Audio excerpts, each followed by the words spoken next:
Bueno, muy buenos días, alumnas y alumnos de segundo año. En esta clase vamos a ver un género que estoy segurísima de que les va a súper gustar y se van a entusiasmar, porque es algo que uno siente de más chico, pero que nos acompaña durante toda la vida. Con esa pista capaz se habrán dado cuenta de que nos vamos a adentrar en lo que es el género de terror, ¿sí? ¿Dónde surge? ¿Cómo hacen los autores para generar, ¿sí?, ese miedo en los lectores o en los consumidores de este subgénero literario y que aparece tan seguido en películas y no muy bien logrado, ¿sí? Entonces me parece interesante que, como lo trabaja en el libro, yo se los explique ahora, que partamos siempre desde el dónde surge. Este género tiene una historia, ¿sí? Y nace más o menos en el siglo XVIII, siglo XIX, en lo que es el mundo occidente. Siempre que leemos del mundo occidente, nos vamos a ubicar en lo que es Europa y quizás países occidentalizados, que son los que corresponden a América, fundamentalmente América del Norte, después también más adelante América del Sur y Centroamérica, pero en ese momento sobre todo América del Norte y Europa. Surge en medio de un movimiento que ustedes después más adelante van a ver como el movimiento romántico, ¿sí? En esta época empezaba a confiarse más en lo que es las ideas y la ciencia y no tanto en la religión, ¿sí? Los estoy poniendo un poco en contexto como para que entiendan qué es lo que vamos a ver debajo de este género. Entonces, surge en estos países de Occidente y el primer subgénero, ¿sí?, que invita a los lectores a adentrarse en un mundo que genera miedo, es la novela gótica. ¿A qué llamamos novela gótica? A aquella que se sitúa en los típicos escenarios de esa época. ¿Por qué? Porque es la novela que transcurre en castillos, ¿sí?, con lugares que son más bien sombríos, pasadizos, túneles secretos, ¿sí? Piensen un segundo en que la primera novela gótica fue la de Frankenstein, ¿sí? Sitúense más o menos en ese ambiente, un científico que había perdido la cordura y que crea a esta especie de monstruo y siempre situado en un castillo, como Drácula. Ahora los invito a reflexionar un poco. ¿Por qué situados en estos tipos de escenario?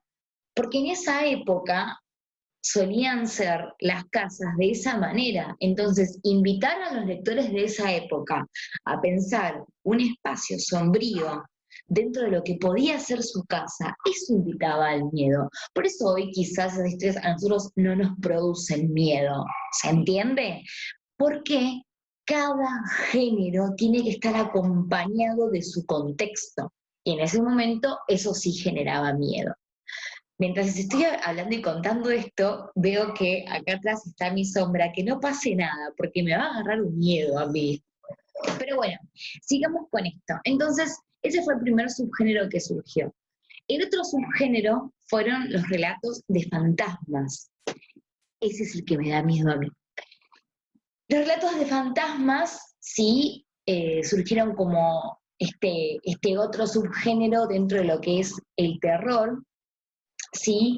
Y hay una historia que se llama Otra vuelta de tuerca, de James, que tiene que ver más bien con ese escenario, ¿sí? Ahora, dijimos que estos eran los dos grandes subgéneros, dijimos que había surgido en lo que es el occidente. ¿Y cuáles son sus dos más grandes exponentes en relación a autores? Hay uno que estoy segurísima de que lo conocen, que es el famoso Edgar Allan Poe. Edgar Allan Poe fue alguien que escribió en el siglo fundamental XIX, que fallece en 1849, y sus relatos se caracterizaban fundamentalmente por un terror psicológico. De hecho, es el que inventa el terror psicológico. Edgar tuvo una vida sumamente complicada. Los invito a que indaguen más sobre su biografía, esa es una tarea para ustedes, porque toda su familia estaba trabada por problemas psicológicos y sufrió la muerte de muchos familiares cercanos, ¿sí? Después vamos a ver mejor a qué hace referencia a todo esto. Y él es el que inventa el terror psicológico. ¿Qué tiene que ver, no? La psicología con el terror. Y bueno, mucho. Piensen que también nos da miedo todo lo que tenga que estar relacionado con la locura, con el perder el control de la psiquis, ¿sí? Hay muchas películas de ese tipo, del tipo psiquiátricas, y eso invita mucho a la sensación de miedo. Edgar Allan Poe es el gran inventor de esto. En breve vamos a estar leyendo y escuchando uno de sus cuentos, Berenice, que está súper teñido del terror psicológico. Otro de los grandes exponentes, pero ya con otra característica al momento de escribir, era Lovecraft.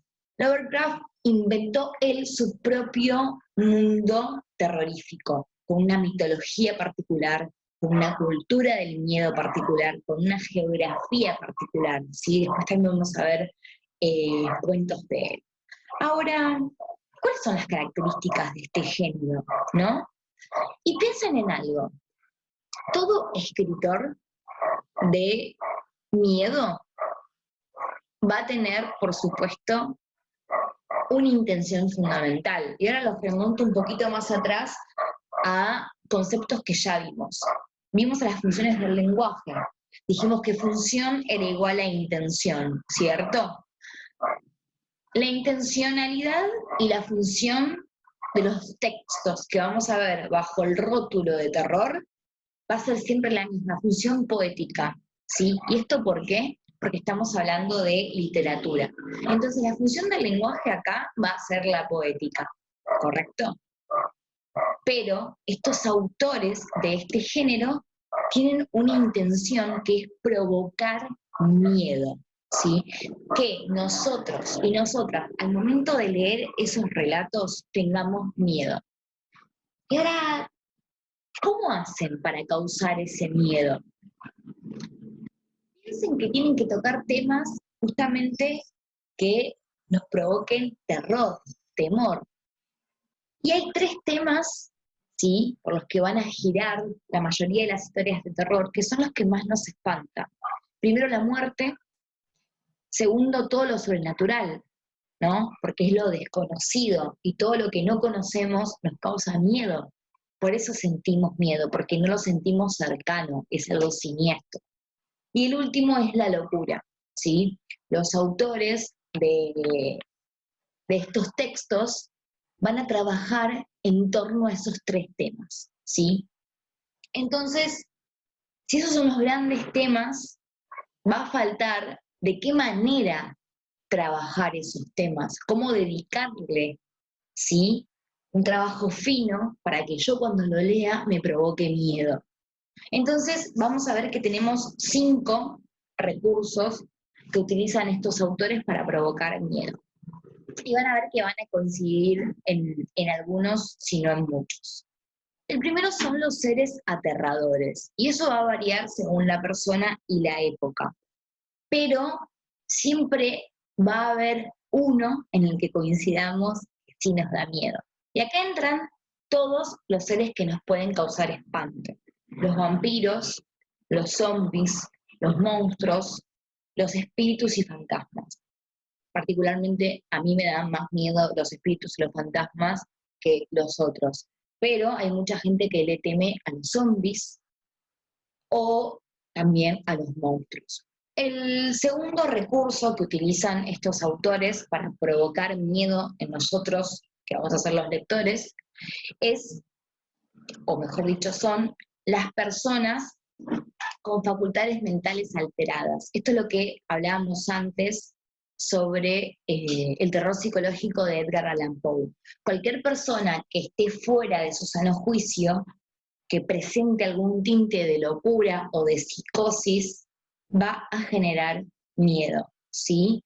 Piensen en, no sé si vieron la película, no creo porque es muy vieja, El Resplandor, que es alguien que pierde por completo la cordura y quiere matar a su familia. Hay un capítulo de Los Simpson que hace parodia de esa película.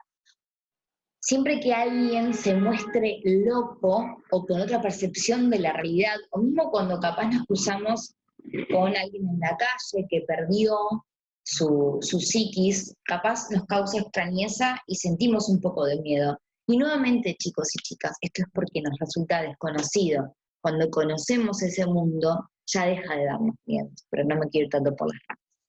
Otro de los recursos son los ambientes atemorizantes. Ese recurso no falla, porque cuando te describen un lugar siniestro y sombrío, da miedo. Si hay algún fan o alguna fanática de Harry Potter, quiero compartir este momento con ustedes y que pensemos si no en el bosque prohibido o en el cementerio, ¿sí? En el que Harry en la película número 4 aparece al final con el traslador y Cedric, aparece en un cementerio y ahí aparece Voldemort. Esos escenarios sombríos, cementerio, castillos, lugares abandonados, siempre van a generar miedo. Entonces, una buena descripción de un lugar atemorizante provoca miedo. Si alguien quiere escribir terror, use estos recursos. El cuarto objeto o el recurso, más bien ahí les hice un spoiler en realidad, el cuarto recurso que se utiliza para dar miedo son los objetos, ¿sí? Terroríficos. No sé si alguien vio a Annabelle, yo no la vi, pero vi El Conjuro, pero una muñeca que habla y que tiene las características de la muñeca del Conjuro, que es Annabelle, causa indefectiblemente miedo.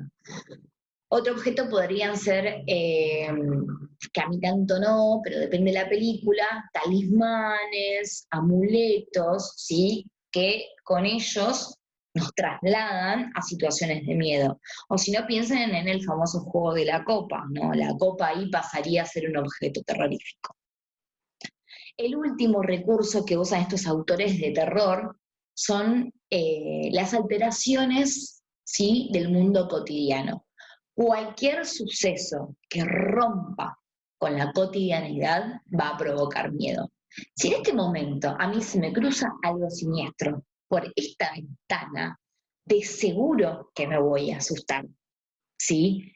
Y de hecho podríamos hacer un cuento en donde la profesora está dando una clase mediante un video y por atrás le pasa una sombra. Ese podría ser el inicio de un cuento.